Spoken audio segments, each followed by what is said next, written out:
السلام علیکم ورحمۃ اللہ وبرکاتہ۔ وعلیکم السلام ورحمۃ اللہ وبرکاتہ۔ مولانا کیا حال ہے؟ بھائی شکیل صاحب، اللہ کا کرم احسان ہے، آپ بھی خیریت سے ہے یا نہیں؟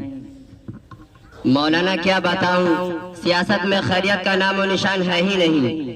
خیر مولانا، آج میرا کئی جگہ جانے کا اتفاق ہوا۔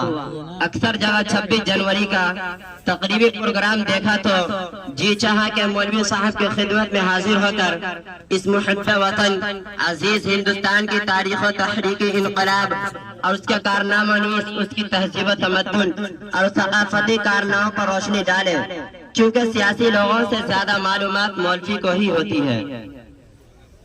بھائی شکیل صاحب، آپ نے صحیح فرمایا، واقعی آج یوم جمہوریہ ہے، ہم لوگوں کا یہاں جمع ہونا بھی اس کی شہادت ہے۔ یہ گلشن ہند جو صدیوں سے انگریزوں کا غلام رہا ہے، انتھک کوششوں کے بعد اگست 1947 عیسوی کو افق ہند پر آزادی کا سورج طلوع ہوا تھا، اور پھر حصول آزادی کے بعد ملک کے معمار اور اس کے مخلص بہی خواہوں اور آئین کو ترتیب دینے والے روشن دماغ دانشوروں نے اس ملک کی گنگا جمنی دیرینہ روایت کو برقرار رکھنے کے لیے اس کے سیکولر اور جمہوری نظام اور اس کے قواعد و ضوابط کو اسی تاریخ یعنی 26 جنوری میں تیار کیا گیا تھا۔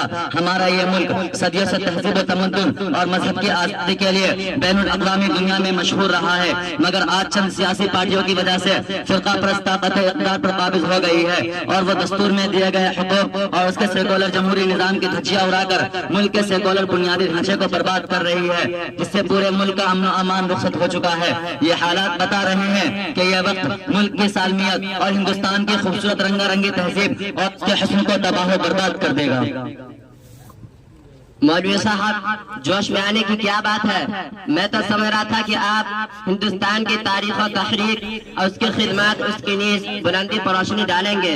حالانکہ ہندوستان کی جمہوریت ابھی باقی ہے، قانون و ضابطہ اپنی جگہ صحیح ہے، اور موجودہ حکومت ہند قوم و ملت کے لیے جو کام کر رہی ہے وہ قابل اطاعت اور تحسین ہے، لیکن آپ کا اشارہ اس کے برعکس ہے۔ آپ قانون کے دائرے میں آ کر بات کیجیے۔ جناب شکیل صاحب، آپ سیاسی پارٹی کے ایک اہم رکن ہونے کی حیثیت سے اچھی طرح جانتے ہیں، اور میں ملک عزیز ہندوستان کے ایک شہری اور سپوت ہونے کی حیثیت سے بتا دینا چاہتا ہوں کہ ملک کی آزادی میں اور اس محب وطن عزیز ہندوستان کی قسمت جگانے میں جتنا مسلمانوں کا خون بہا ہے، دیگر پارٹیوں اور کسی قوم کا اتنا پسینہ بھی نہیں بہا ہے۔ کس قدر شرمناک یہ رویہ ہے کہ جن کا ہم نے ملک کی آزادی اور ہندوستان کی سلطنت کو گلدستہ کی شکل میں عطا کی تھی، آج یہ ملک کے نمخور انگریزوں کے دلال فرقہ پرست جماعتوں کے رہنما ملک کے اقتدار پر بیٹھے تعصب اور غیر جانبداری کے شکار ہو کر ملک کے سیکولرزم اور جمہوریت کو مٹا دینے میں مصروف ہے۔ اور یاد رکھو، یہ مسئلہ صرف مسلمانوں کا ہی نہیں بلکہ پورے ملک کے نظام اور ڈھانچے کا ہے۔ اب فیصلہ کرنا ہوگا کہ ملک کے گاندھی جی اور آئین کو ترتیب دینے والے روشن دماغ دانشوروں کے راستے پر چلے گا یا فرقہ پرستی اور دہشت گردی پر۔ اچھا مولوی صاحب، میرے پاس ابھی وقت نہیں ہے، ابھی آپ پروگرام میں بھی جانا ہے، اجازت دیجیے، پھر ملاقات ہوگی۔ السلام علیکم۔ اب کہاں تم دبا کر بھاگتے ہو؟ اگر حق بات سامنے آئی تو دوسرے پروگرام یاد آ گئے، اگر ایسا ہی ہے تو جائیے۔ وعلیکم السلام ورحمۃ اللہ وبرکاتہ۔